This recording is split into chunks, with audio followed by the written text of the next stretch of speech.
Hello guys, welcome to my YouTube channel future teacher. आज हम आपके लिए लेकर आई हूँ एक बहुत ही प्यारी सी वीडियो, बहुत जबरदस्त वीडियो। और ये ऐसा टॉपिक है जिससे हमारी विभिन्न परीक्षाओं में प्रश्न बनते ही बनते हैं। टॉपिक है हमारा तत्सम तद्भव। जी हाँ, थंबनेल देख के आप समझ ही गए होंगे कि आज हम क्या पढ़ने वाले हैं। बस छोटा सा टॉपिक है और मैंने इसमें बहुत ही इजी लैंग्वेज में समझाने का प्रयास किया है और मैं आशा करती हूँ कि आपको ये अच्छे से समझ में आ भी जाएगा। तो चलिए वीडियो शुरू करते हैं। तत्सम शब्द। सबसे पहले हम जानेंगे तत्सम शब्द क्या होते हैं। इसकी परिभाषा है, जो शब्द संस्कृत भाषा से जो के त्यों यानी बिना किसी परिवर्तन के हिंदी में आए हैं उन्हें तत्सम शब्द कहते हैं। अब इसको समझिएगा कि इसमें क्या कहा गया है कि जो भी शब्द हैं जो संस्कृत भाषा से जो कि यानी कि जैसे हैं कि वैसे ही वैसे बिना परिवर्तन किए, बिना उनको बदले हुए हिंदी में प्रयोग किए जाते हैं, तत्सम शब्द कहलाते हैं। जैसे उनका रूप, उच्चारण और अर्थ संस्कृत जैसा ही रहता है। तत्सम शब्द का मतलब है उसी के समान। ठीक है, अब इसकी हम विशेषताएं जानते हैं। तत्सम शब्द की विशेषताएं क्या होती हैं। जैसे इनका मूल स्रोत संस्कृत है, रूप में कोई बदलाव नहीं होता है, ये अधिक शुद्ध और औपचारिक लगते हैं। इनका प्रयोग आमतौर पर शास्त्रीय, धार्मिक, साहित्यिक और सरकारी भाषाओं में किया जाता है। ये थी तत्सम शब्द की विशेषताएं कि इसकी विशेषताएं क्या हैं। चलिए अब हम कुछ उदाहरण के माध्यम से जान लेते हैं कि तत्सम शब्द कैसे होते हैं। देखिए, हमने पीछे पढ़ा है कि तत्सम शब्द क्या होता है, संस्कृत के जू के त्यों उतार लिए जाते हैं। अब जैसे ये देखिएगा, पहले है अग्नि, तो अग्नि का क्या हो जाएगा, आग बन जाएगा, ये इसका बदला हुआ रूप है ना। मित्र हो गया, नयन, मुख, कर, जल, हृदय, पाद, है ना। अब हम इसको देखते हैं कि ये जो है, ये तो हो गए हमारे सभी जितने भी हमने पढ़े हैं, ये हमारे तत्सम शब्द हो गए। इनका तद्भव रूप हो जाएगा, जैसे मित्र से दोस्त बन गया, नयन से आंख हो गया, मुख से चेहरा, कर से हाथ, जल से पानी, हृदय से बन गया दिल, पाद से बन गए पैर। ठीक है, और भी कुछ है इसमें, मातृ यानी कि माँ, भातृ भाई। अब इसको हम प्रयोग कैसे करेंगे, ये तो एग्जाम्पल हो गए कि ये संस्कृत से जगह तो लिखे गए और विपरीत परिवर्तित रूप इसका ये बन गया। अब अगर हमें वाक्य में प्रयोग करना हो तो हम इसको किस तरह से करते हैं, आइए हम उसको भी जान लेते हैं। तो पहला है अग्नि। देखिए ये क्या है, तत्सम है ना अग्नि शब्द। अग्नि से खेलना खतरनाक है। मित्र सच्चे होते हैं जो जीवन सुंदर बनता है। मतलब अगर मित्र सच्चे हैं तो जीवन सुंदर बनता है। राम का हृदय बड़ा करुणामय था। ठीक है, तो इसमें अग्नि, मित्र, हृदय ये सब क्या हो गए, तत्सम शब्द हो गए हैं। मैं आशा करती हूँ कि तत्सम शब्द आप अच्छी तरह से समझ गए होंगे। अब हम पढ़ेंगे तद्भव शब्द। तो अब हम तद्भव शब्द के बारे में जानते हैं, ये क्या होते हैं। सबसे पहले इसकी परिभाषा पढ़ेंगे हम। जो शब्द संस्कृत भाषा से निकले हों लेकिन समय के साथ बोलचाल में बदल गए हों उन्हें तद्भव शब्द कहते हैं। अब देखिए इसको आसान भाषा में समझते हैं। उससे उत्पन्न हुआ यानी तद्भव का मतलब है उससे उत्पन्न हुआ। उससे का मतलब है यहाँ पर आपका संस्कृत, है ना, कि संस्कृत से उत्पन्न हुआ। जो संस्कृत से उत्पन्न होते हैं शब्द वो हमारे तद्भव कहलाते हैं। ठीक है, अब इसकी हम विशेषताएं जान लेते हैं कि तद्भव की विशेषताएं क्या होती हैं। पहली है, इसका मूल संस्कृत में होता है लेकिन रूप बदल जाता है। कि जो मूल है इसका वो तो संस्कृत है लेकिन इसका रूप बदल जाता है। ये शब्द बोलचाल और सामान्य भाषा में अधिक प्रचलित होते हैं। सुनने में ये शब्द आसान और स्वाभाविक लगते हैं। बिल्कुल आसान और स्वाभाविक तो लगेंगे ही। देखिएगा जैसे कि हम अगर तत्सम बोलते हैं यहाँ पर अग्नि, ये हो गया हमारा तत्सम। और अगर हम इसको आग बोले तो क्या हो गया, आसान हो गया, इजी लग रहा है, सुनने में भी अच्छा लग रहा है ना। समय के साथ साथ उच्चारण बदलने से ये शब्द बने हैं कि जैसे जैसे समय बीतता गया उच्चारण बदलता गया तो ये शब्द हमारे बने हैं। इसके हम उदाहरण देख लेते हैं। देखिए ये तो हो गया हमारे क्या, तत्सम। इधर मैं लिख देती हूँ, ये तत्सम वाले हैं, है ना। और ये वाले हो गए हमारे तद्भव। ठीक है। अग्नि से बन गया आग, मातृ से माँ या माता, भातृ से भाई या भ्राता, नयन से आंख या फिर नेत्र, दंत दांत, पाद से पांव या फिर पैर, हृदय से ये दिल, कर से कर मतलब हाथ, जल से पानी, वृक्ष से पेड़। ठीक है। अब हम इसको जानते हैं कि हमें इसका प्रयोग अगर करना हो तो हम किस प्रकार से इसका प्रयोग करेंगे। आग से जल जाना दुखद है। ठीक है। आग से जल जाना दुखद है। मेरी माँ बहुत प्यारी है। मेरे भाई स्कूल गए हैं। मेरे दांत में दर्द है। तो यहाँ पर जो ये है आग, माँ, भाई, दांत, ये सब क्या है हमारे? ये सब हमारे तद्भव शब्द हैं। ठीक है। अब तत्सम और तद्भव में अंतर देखते हैं। ठीक है, कि तत्सम और तद्भव में अंतर क्या है। अगर हम अर्थ के अकॉर्डिंग देखते हैं तो संस्कृत जैसा, कौन? तत्सम।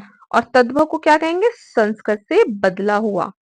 रूप के अकॉर्डिंग बात करें तो ज्यों का त्यों, संस्कृत में ज्यों का त्यों लिखा जाएगा, क्या? तत्सम शब्द। और तद्भव में बदला हुआ लिखा जाएगा। अगर हम प्रयोग के आधार पर देखें तो साहित्यिक औपचारिक भाषा रहती है, और तद्भव की बात करें तो इसमें बोलचाल की भाषा रहती है। उदाहरण की बात करें तो तत्सम का उदाहरण हो गया अग्नि, नयन, मुख। और इसी का हम तद्भव रूप लिखते हैं तो आग, आंख, मुख, यानी अग्नि का आग, नयन का आंख और मुख का हो गया मुंह। ध्वनि के अनुसार अगर हम इसकी बात करते हैं तो बात करेंगे तो देखो कठोर, शुद्ध, यानी अगर हम तत्सम की बात करते हैं तो उसकी भाषा कठोर तो है लेकिन क्या है? शुद्ध है। और तद्भव में सरल है और सहज है। स्रोत की बात करें तो संस्कृत से आए हैं, और तद्भव की बात करते हैं तो संस्कृत से विकसित हुए हैं। अब इसको हम याद करने का आसान तरीका देखते हैं कि इसको याद कैसे रखा जाएगा। ठीक है। तो इसको याद रखने का सबसे आसान तरीका है तत्सम शब्द संस्कृत जैसा यानी तत्सम, संस्कृत से बना हुआ, बदला हुआ, तो वो तद्भव हो गया। यानी कि अगर संस्कृत के जैसा ही दिख रहा है आपको कोई शब्द तो वो आपका क्या हो गया? वो आपका तत्सम हो गया है। और जो आपको संस्कृत से बना हुआ लग रहा है वो आपका तद्भव हो गया। क्या हो गया? तद्भव हो गया है। जैसे कि देखिए, अग्नि संस्कृत जैसा लग रहा है, आग आपका संस्कृत से परिवर्तित रूप लग रहा है। ठीक है। मात्र, माँ, भातृ, भाई। ठीक है। अब हम इसको कुछ जो आपकी परीक्षा में पूछे जाते हैं प्रश्न, मैंने कुछ वो प्रश्न लिए हैं जो विगत वर्ष की परीक्षाओं में पूछे गए हैं। मैंने सिर्फ वही प्रश्न इसमें डाले हैं वीडियो में आपके लिए, ताकि आपको रिवीजन भी हो जाए और आपको आसान भाषा में समझ में भी आ जाए। ठीक है। जैसे नयन का हो गया है आपका आंख, दंत का दांत, हृदय का द, पाद का पांव या फिर पैर, वचन मतलब बात, कर हाथ, जल पानी, नेत्र नयन, वृक्ष पेड़, पुरुष आदमी, नख नाखून, और श्वान यानी कुत्ता। ठीक है। तो ये हो गए हमारे उदाहरण।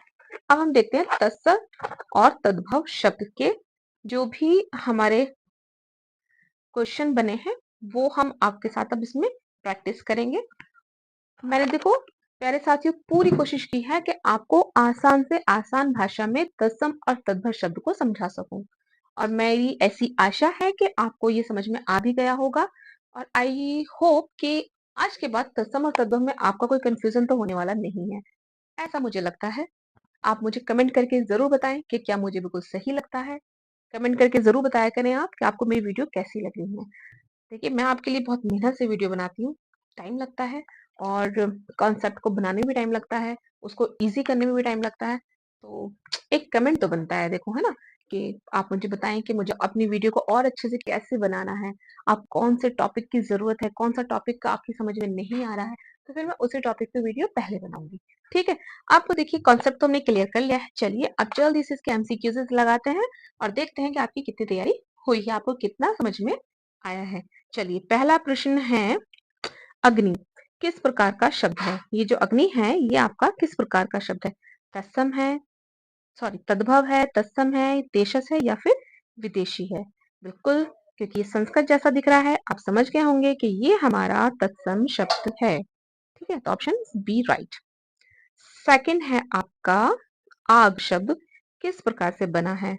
तो आग बना है हमारा किससे? तत्सम, तद्भव, देशज, अपभ्रंश। तो ये हो जाएगा हमारा तद्भव से बना है। ठीक है, अग्नि का परिवर्तित रूप तद्भव हो जाएगा।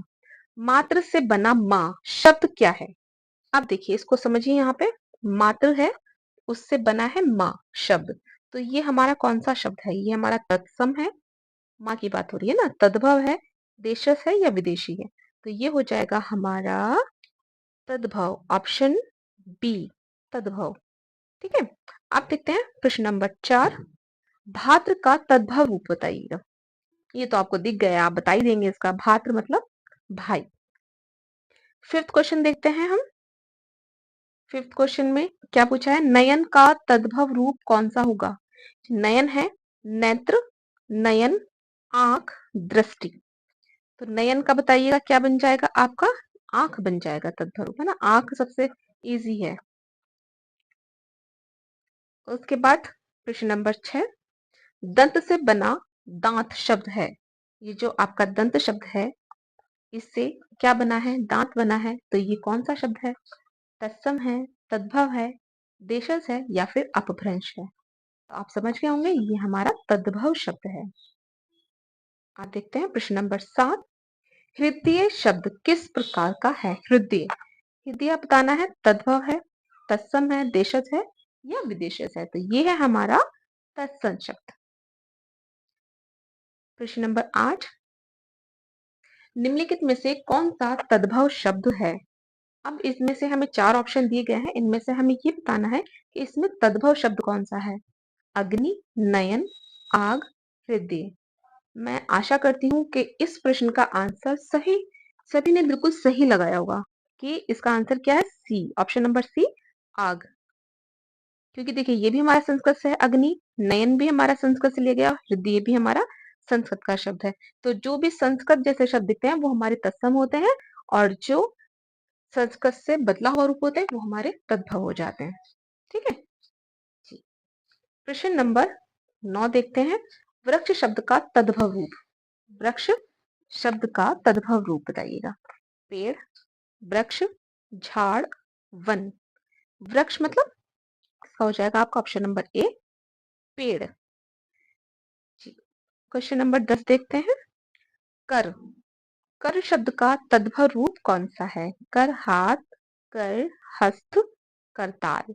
तो इसका हो जाएगा राइट आंसर ए, हाथ। Question number 11। पुरुष का तद्भव रूप कौन सा है? आदमी, मर्द, नर, बालक। तो इसका आंसर होगा आदमी। क्वेश्चन नंबर 12 देखते हैं। नख, नख का तद्भव रूप हो क्या होगा? नाखून, नाखून हो जाएगा, पंजा, पांव, हाथ। तो नख से नाखून। ठीक है, चलिए नेक्स्ट क्वेश्चन है। जल शब्द किस प्रकार का है? तत्सम, तद्भव, देशज या विदेशी? बताइए जल शब्द जो है ये क्या है? तत्सम है, तद्भव है, देशज है या विदेशी है? जी बिल्कुल, ये आपका तत्सम शब्द है। ठीक है, तत्सम शब्द हो जाएगा आपका जल। 14 क्वेश्चन है हमारा।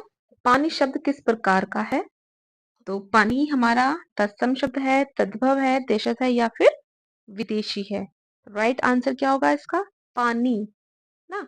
पानी यानी आसान लग रहा है ना बोलने में, तो ये हमारा जल का तत्व है, तो ये हमारा तत्व हो जाएगा, इसका तत्सम हो जाएगा जल। अभी ऊपर पढ़ा है ना हमने। Question number 15। वचन का तद्भव रूप क्या होगा? भाषा, बात, बोली, शब्द। ये जो है बताइए आप क्या होगा इसका आंसर? इसका तद्भव हो जाएगा आपका बात, ऑप्शन नंबर बी। ठीक है, तो प्यारे साथियों ये था हमारा आज का टॉपिक तत्सम तद्भव। मैंने पूरा प्रयास किया है कि मैं इसको आपको बहुत आसान से आसान शब्दों में आपको समझा सकूं, ताकि आपको ये इजीली समझ में आ जाए। और मैं आशा करती हूँ कि ये आपको बहुत अच्छे से समझ में आ भी गया होगा, और आज के बाद तत्सम तद्भव में आपको कभी भी कोई भी परेशानी नहीं होगी। ठीक है, और नेक्स्ट वीडियो में जल्द ही मिलेंगे आपको। हमें कमेंट करके ज़रूर बताइएगा कि मैं आपके लिए नेक्स्ट वीडियो कौन-सी लेकर के आऊँ, और इसको अपने दोस्तों के साथ शेयर करना बिल्कुल ना भूलें। वीडियो को लाइक करें, शेयर करें। मिलते हैं नए वीडियो के साथ जल्दी। तब तक अपना ख्याल रखें, मस्त रहें, स्वस्थ रहें, ज़बरदस्त रहें। Bye bye, take care.